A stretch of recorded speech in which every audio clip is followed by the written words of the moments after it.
Japan and China have always had their conflicts, but a temporary alliance is formed when the Chinese begin searching for a boy who managed to escape to this country. The boy, who fled the Ming dynasty with the help of a monk named Shan, is now caught up in a complicated plan to steal fish from an old man with the help of his dog, Toby Maru. After successfully stealing the fish, Kotaro and Toby Maru return to their hideout. However, as they enter, Toby Maru notices an unfamiliar face and begins to growl, alerting Kotaro. Kotaro asks who the man is and shouts for him to leave, but the man responds that he has no right to order him out, as he does not own the abandoned temple. Kotaro realizes he cannot force the man to leave and doesn't want to stay near him, so he calls Toby Maru and goes out to cook the fish they stole.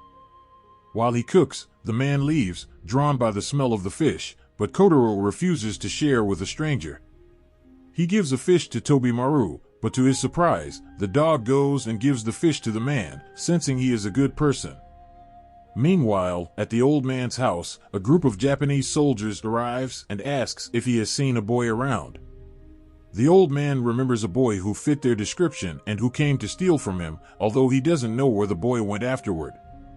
At that moment, the soldiers see smoke in the distance and conclude that Kotaro must be hiding there, so they head straight for the abandoned temple.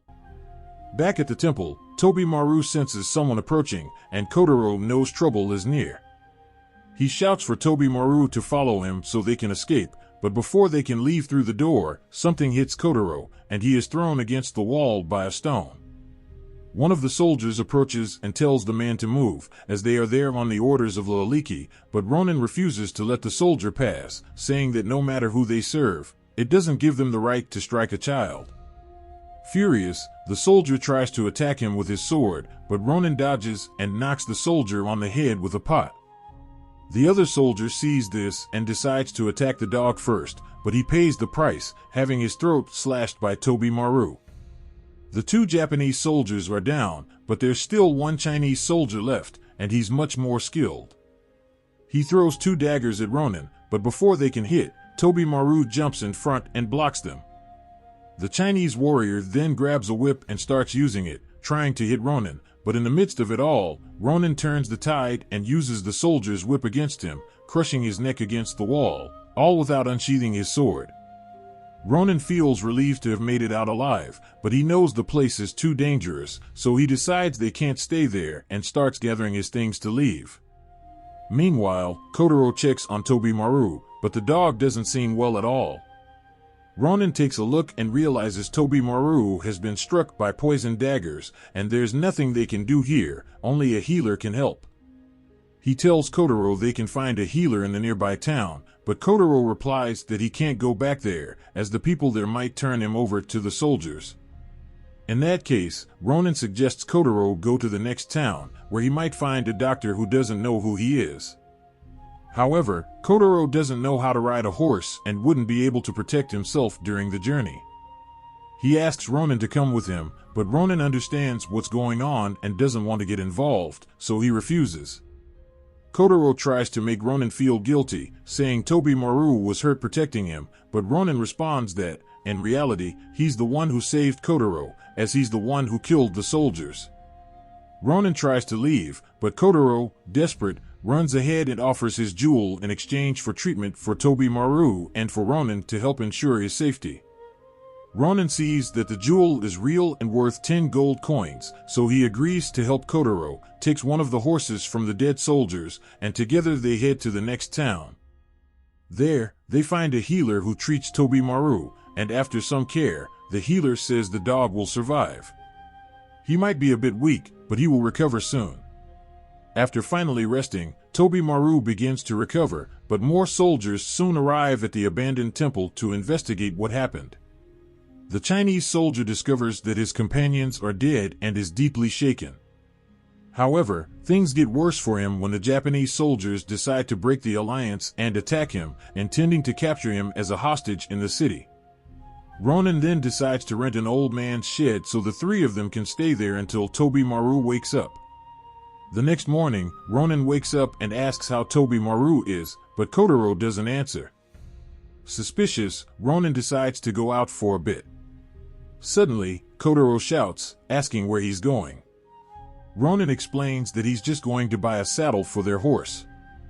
He heads to the city, buys the saddle, but by chance, Lu Lang passes by. His companion mentions he's worried about Jean and Toy, as they haven't heard from them since they went to capture the boy at the abandoned temple. However, Lu Lang believes they'll be fine if anything happens. He never imagined it would be so hard to catch a simple boy in this country. And if they don't find him in the next 4 days, they'll be stuck in Japan for another year. At that moment, the group encounters Ronin, who is walking with his head down.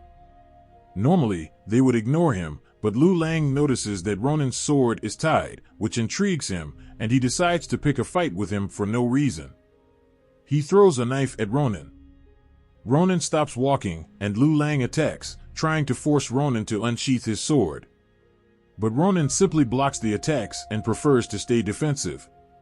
Lu Lang finds it interesting that this man still refuses to unsheath his sword, even with his life at risk, and decides to attack more, just to see how long Ronin will keep his sword sheathed. But before the fight can continue, word arrives that 2 of his men have been found dead, and Lu Lang is forced to stop and investigate. Ronin, relieved to have come out unharmed, returns to Kotaro, but Kotaro seems upset for some reason. He thinks Ronin took too long and is convinced that Ronin tried to betray him. Nothing Ronin says can convince Kotaro otherwise. Suddenly, Tobimaru wakes up, and Ronin says he'll go out to prepare something for them. Kotaro starts to realize he may have been impulsive, and when Ronin returns, he apologizes for his previous behavior. Meanwhile, the Lord and his right-hand man, Itadori, are in the palace dungeon, where they are torturing the Chinese prisoner for information. The man seems completely insensitive to pain, so it could take a while. Since Tobimaru is feeling better, Ronin decides they should continue their journey. They set off and, after some time, stop at a hot spring to bathe. During the bath, Kotaro starts asking a few questions, wanting to get to know him better. But Ronin says there's not much to tell. He once served the Lord but lost his lands and power, so now he's a wandering samurai. People used to call him the red-haired demon when he fought in the wars. Kotaro finds this strange since Ronin doesn't seem like a red demon, but then he notices black color coming out of Ronin's hair, revealing a head full of red hair. Kotaro is surprised and asks if Ronin is a foreigner. Ronin responds that he's not sure about his origins since he's been an orphan his whole life. However, when he learned to paint his hair black, his life became easier because people stopped staring at him. At the palace, they finally managed to break the resistance of the Chinese prisoner after discovering that he was taking a drug that numbs pain. Without it, he becomes a complete wreck and reveals everything about the Chinese emperor's plan. He tells them of a legend that says every 100 years, a boy is chosen to be sacrificed. If his blood is drawn at a specific moment, on a special altar, it can be used to create Zen medicine, which supposedly grants immortality. Whether the legend is true or not is another story, but now that they know what the Chinese are planning, they can prepare to finally rid themselves of them. Ronin and Kotaro arrive at the Mangaku Temple, fulfilling the contract. Kotaro hands the jewel to Ronin, but there is something he needs to tell him. He admits he was bluffing when he said the jewel was worth 10 gold coins. It is actually worth only 1. Ronin is shocked to have been deceived, but doesn't mind much since he enjoyed traveling with Kotaro. At that moment, Shan exits the temple, and Kotaro is very happy to see him well, running to hug him. Seeing Kotaro in good hands, Ronin decides to leave.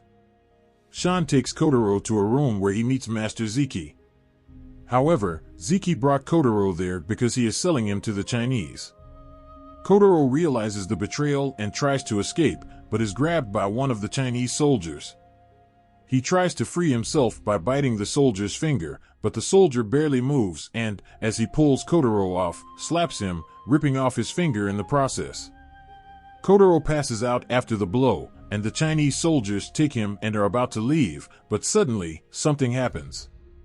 Attacked by a group of Japanese soldiers sent by Lore, one of the Chinese men stops to face the invaders, and honestly, the Japanese soldiers stand no chance. They then send a messenger for help from Ida. The messenger runs past Ronin, and upon seeing the bloodstains, realizes something terrible has happened. He runs back to the temple.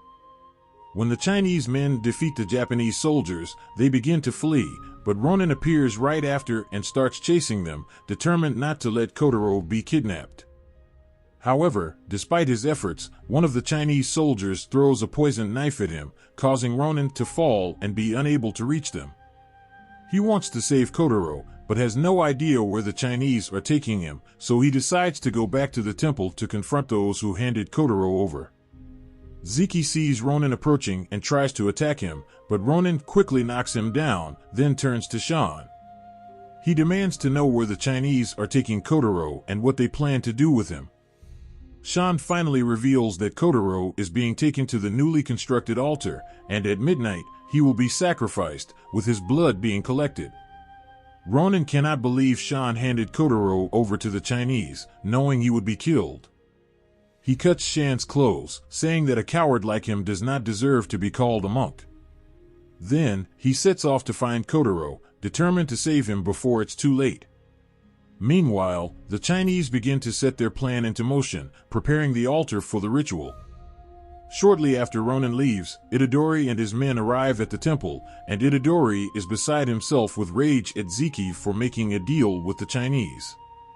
To make matters worse, he soon receives news that the Chinese have invaded the palace and kidnapped the Lord, now holding him hostage at the fort. The battle seems inevitable, and Itadori is the only commander left. The Lord's daughter declares that it is his responsibility to lead the battle. At the fort, Kotaro is already tied to the altar, and as soon as the clock strikes midnight, he will be sacrificed for the ritual, leaving him very little time. Back at the Lord's palace, the princess and her mother are desperate for the Lord's safety, but they believe that Ida will do anything to rescue Akik. Meanwhile, Ida and his soldiers reach the fort and discover that the Chinese are using the Lord as a human shield to delay the attack until the ritual is completed. If they attack now, they risk accidentally killing the Lord, so to resolve this, Ida decides to kill the Lord on purpose. The Chinese can no longer use the Lord as a shield if he is already dead, and now what really matters is stopping the immortality ritual, which is worth more than the Lord's life. The Chinese commander cannot believe that Ida would sacrifice his Lord so coldly, but Lu Lang, with some respect, sees the logic behind the decision. Knowing that the Japanese soldiers will attack anyway, the Chinese soldiers need to hold them off until midnight to complete the ritual. The Japanese soldiers fire incendiary arrows at the fort and begin to break down the gate. When the gate falls, everyone advances, except Gerato and Itadori. Gerato says he wants something as a reward for this battle, but before he finishes speaking, Itadori already knows what he wants and says that if they win, he can marry the princess. Gerato runs inside and eliminates the archers with his bow, but then a man with an axe catches up to him and decapitates him. It looks like he won't be marrying the princess after all. Eventually, Ronin arrives at the battlefield and, as soon as he spots Kotaro on top of the altar, begins running toward him. But before he can reach him, a nearby tower collapses on him. Ronin is stunned for a moment, and while unconscious, he begins to have flashbacks of his time as the feared red-haired demon. He was a beast on the battlefield, nearly winning the battle alone for his former lord, but after the battle, as much as he didn't want to, he was forced to decapitate the children of a defeated side. From that day on, Ronin swore he would never draw his sword again, unable to cope with the guilt of what he had done. But now, he has something he truly wants to protect, something worth fighting for, and he will do whatever it takes to keep Kotaro safe. As he nears the altar, one of the Chinese soldiers tries to stop him. Ronin wastes no time, draws his sword, and cuts the man in half, without hesitation. Just as Kotaro is about to be executed, Ronin drives his sword into the neck of another soldier. On the ground, Lu Lang turns to the commander and says that the time for the ritual has passed, meaning they can no longer kill Kotaro. The general orders the remaining soldiers to climb and capture Kotaro, hoping to try the ritual again next year. When Ronin and Kotaro try to escape, the soldiers surround them and knock Ronin off the stairs. Without his sword, he only has the sheath to defend himself, and the fight becomes a challenge, but luckily, Kotaro throws his sword to him. Ronin manages to drive the blade into the head of a soldier, but in the process, blood splatters in his eyes, blinding him. The second soldier notices this and, without mercy, pushes him off the edge. They fall, tumbling for several meters. When they finally hit the ground, Ronin is almost unharmed, while the soldier has the sword embedded in his neck. Still blind, Ronin stumbles and falls off another ledge. Kotaro runs to catch him and pull him up, but this exposes him, and the general, with a weapon, prepares to fire. Before he can do so, Luo Lang cuts off the general's arm. "It would be a shame to defeat Ronin like this," he says. "Besides, I never liked serving the Chinese emperor." Luo Lang has never met anyone worthy of a challenge, but Ronin, for some reason, seems capable of giving him a good fight. He then faces Ronin, hoping the man will get up for a fair duel. Ronin grabs his sword and accepts the challenge. The two face off, blocking each other's strikes until both are left with minor wounds. Luo Lang, feeling the adrenaline, throws himself back into the fight, and this time, he manages to cut Ronin's shoulder. Forced to defend himself, Ronin tries to gain distance, but Luo Lang continues to press, until Ronin falls off another ledge, landing with a sword embedded in his forearm. Even so, Luo Lang continues his pursuit. In the last second, Ronin yanks the sword from his arm and uses it to counterattack. Both strike their targets simultaneously.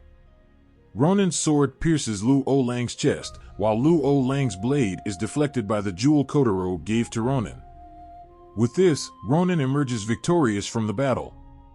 With no one left to face them, Kotaro grabs Tobimaru and the injured Ronin, and the two set off. During their escape, Kotaro suggests, with a tired smile, that once Ronin recovers, they could leave the country and go on an adventure.